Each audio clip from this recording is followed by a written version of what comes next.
Welcome everyone. Today we're going to look at differentiation and we'll be differentiating from first principle.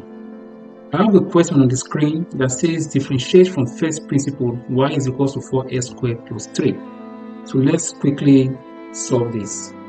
Now we have y is equal to 4x squared plus 3. The first thing you will do is to substitute y with y plus change in y, and then you substitute x with x plus change.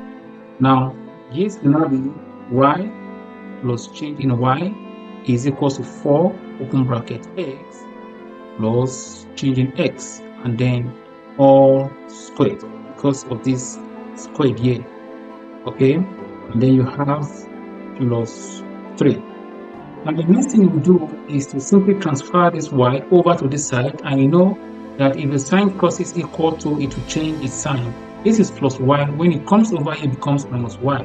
So let's do that. So we now have change in y that is left on the left hand side is equal to 4 open bracket x plus change in x all squared plus 3, and then of course minus y. Now but we know that y is equal to 4x squared, so we're going to substitute y with this 4x squared. So let's do that. So you have change in y is equal to 4 open bracket x plus change in x all squared plus 3 minus, we're going to open the brackets and then we'll write those stuff there, 4x squared plus 3, and then you close the bracket. So the next thing we'll do is to clear off this power here by expanding this first, and then we'll just leave this for just expand this one. And the short way of doing that is that you can use this 2 to square this x, and then use this 2 to multiply x and change in x, and then use this 2 to square this. So look at what I'm going to do now. I'm going to write change in y is equal to 4 open brackets. Now let's do that now. We're going to use this 2 to square this. It's going to be x squared. Good. So this will now be x squared. And then you use this 2 to multiply x and then change in x. That will give you plus 2x change in x. And then if you use this 2 to square this, it's going to be change in x squared. So you're going to have plus change in x all squared, and then you close the brackets, then plus this 3, you write plus 3 down, plus 3, and then we're going to expand this again.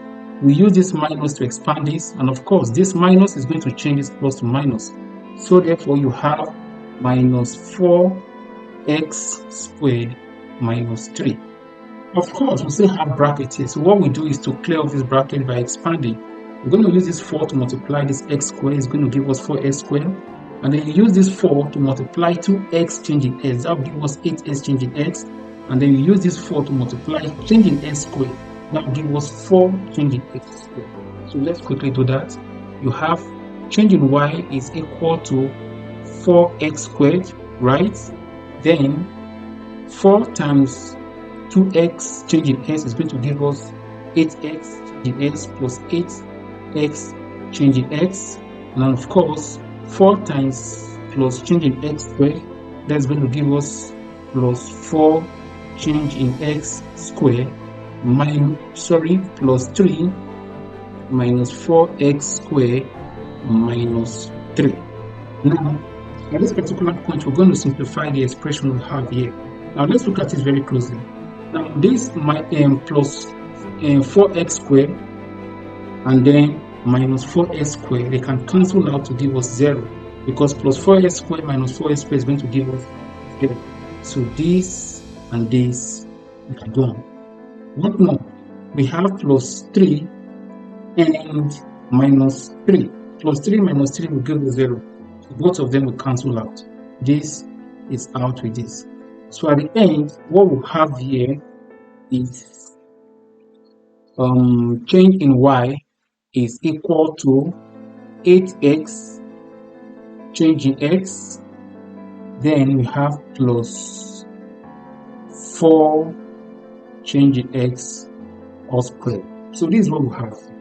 Now the next thing we do is to divide through by change in x, because we're actually looking for the y by the x, right? So we'll divide there by change in x, and then divide this by change in x, divide this by change x. Sorry, this is change in x. Now what we do, we know that this change in x can cancel out this change in x. It's going to give us 1.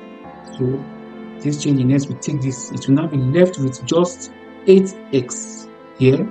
And then this change in x will take away one of this change in x. You know we have 2 change in x here, so this change in x is going to take 1 out. Okay, so let's go back to the next page, so that at this point we have change in y over change in x will now be equal to, this is what we have. This is 1 already, so it will now be left with just 8x there. It's going to be 8x plus, at this point, this is going to be 4 change in x. This one here is going to be 4 change in x here, because this will take this out. So you have 4 change in x.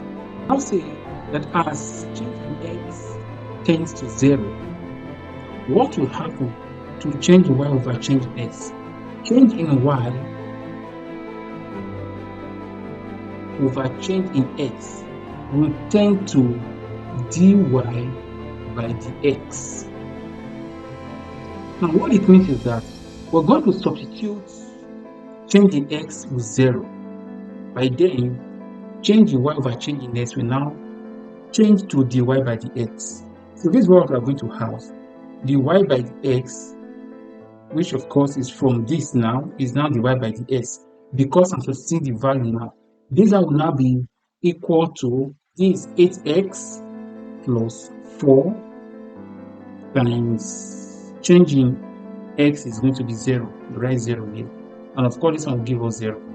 So if you go to the next page, we have dy by dx will now be equals to 8x.